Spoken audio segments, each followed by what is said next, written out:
Hey everyone, I'm here for part 2 of what it's like living in Germany as an American.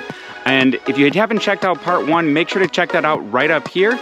And let's get started with part 2. So one of the top things we've noticed about living in Germany is just how green it is. Now, that could be because we live in Hanover and we have the Eilenriede forest right here. I might not be saying that right. Again, still working on our German, but it's twice the size of New York City's Central Park, so it's absolutely huge and it's right in the city. Not only is the forest right here where you can just walk, run, whatever, get lost in it.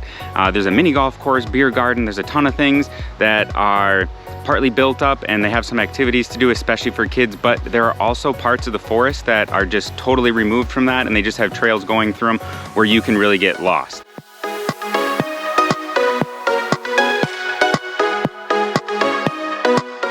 Outside of the forest itself, Hanover is a very green city.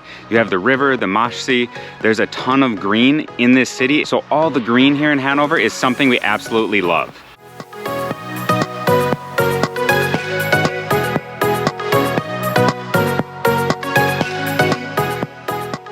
So one of the other big shocks we've noticed is crossing the street. Nobody crosses when there's a red "Don't Walk" sign. So you can see right here, I got one. I'm gonna push the button. One of the things is people don't cross the street when there's a red sign because it sets a bad example for kids. Once it turns green, you're free to go. So here we go.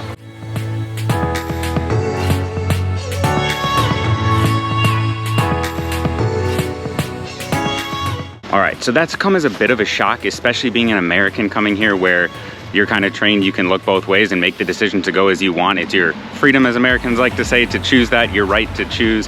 But here in Germany, they don't do it because it sets a bad example for kids to cross when it's red, because kids might not be able to judge how fast cars are actually coming. So adults even kind of follow the rules and only go when it's green. It's been a bit of a shock, but something that's kind of cool culturally here.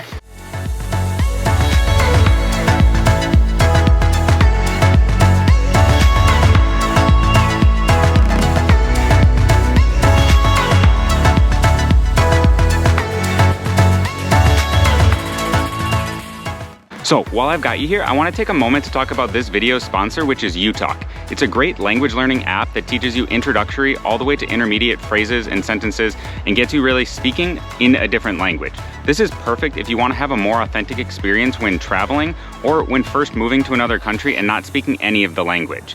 If you sign up at the link in the bio, you're going to get 30% off of UTalk services, so you can try it out and start learning those languages before you travel to a place, which is going to give you a much more authentic experience interacting with locals. And now, let's continue with our first impressions living as an American in Germany.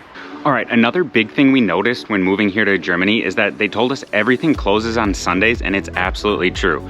Sure, there are a few cafes or bars that are open, restaurants, that sort of thing, but all the stores actually close. This is a huge difference, especially coming from America and even coming from Spain, where they say everything closes, but it really doesn't, at least in Madrid. Not everything closed, sure, some things closed on Sundays, but overall stores were still open, you could still do shopping and all that. But in Germany, everything actually shuts down on Sundays. So just remember, you're gonna have to do your grocery shopping on Saturdays, because on Sundays, you're all out of luck, unless of course you go to like a small shop in the Hofbahnhof or train station where you can get a few things. But everything really shuts down, and that's been a big thing that we've noticed moving here to Germany.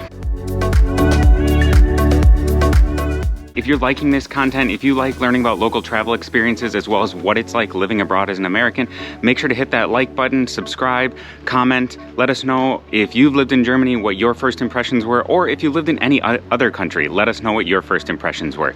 We love learning about that, and we love learning about everyone else's experiences in terms of living abroad, or if you just want to live abroad and you're interested, let us know where in the comments, because you never know and you can make that happen in some way. So now let's get to our last first impression of living abroad in Germany as an American. All right, so the last big first impression we had about here in Germany, and I think it was honestly the one that really shocked us the most, was drinking in public. So you can just go to a little kiosk, which is like a corner store. They have everything, snack, soda, alcohol, even coffee in the morning, that sort of thing. But you can grab a beer, they'll open it for you right there. You can either hang out outside or you can take it and walk around. So coming from the US, especially Wisconsin, and even in Spain where you saw it, but it was technically illegal, this is kind of a game changer. If you just want to go get a beer, walk around with it, drink it, head to the park, drink out there. You really don't have to worry about it. But like we mentioned in part 1, make sure to return the glass at the store. That's gonna do it here for our first impressions part 2 of living in Germany. So again, if you missed out on part 1, make sure to go check that out. I got the link in the bio. And like, comment, subscribe if you want to keep seeing more videos about local experiences, as well as what we think of living in Germany as Americans. So, Prost. See you in the next video.